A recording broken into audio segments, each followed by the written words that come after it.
The power of perspective shift. The first secret to reclaiming your inner calm is mastering the power of perspective shift.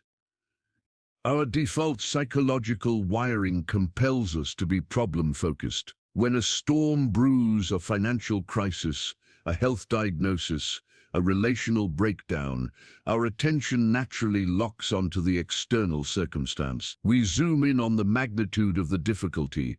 We analyze every possible negative outcome until exhaustion sets in, and we become emotionally enslaved by our own fear. We are allowing the problem to dictate our internal state. The Bible commands a completely different, counterintuitive response. This transformative strategy is powerfully laid out in Philippians 4:6-7. Do not be anxious about anything, but in every situation, by prayer and petition, with thanksgiving, present your requests to Jesus, and the peace of Jesus, which transcends all understanding, will guard your hearts and your minds in Christ Jesus. This passage is a prescription for spiritual transformation. It doesn't tell us not to feel anxiety, but it gives us an active, immediate alternative to dwelling in it. The perspective shift is simple.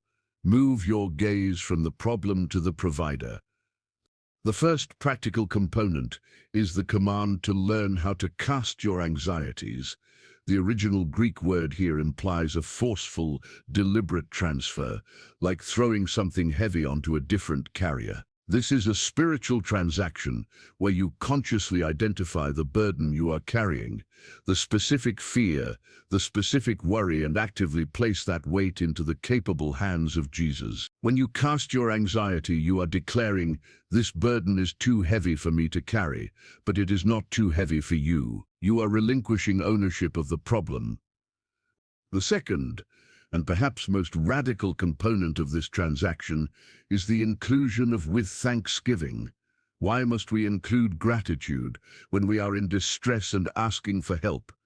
Because gratitude fundamentally alters your perception of the struggle. It forces you to look backward and acknowledge the history of Jesus' faithfulness in your life. When you intentionally list the blessings you still possess, the strength you have been given, and the past obstacles Jesus has carried you through, you build a historical case for future intervention. This act of remembering shrinks your current problem down to its proper size, relative to the limitless power of Jesus Christ.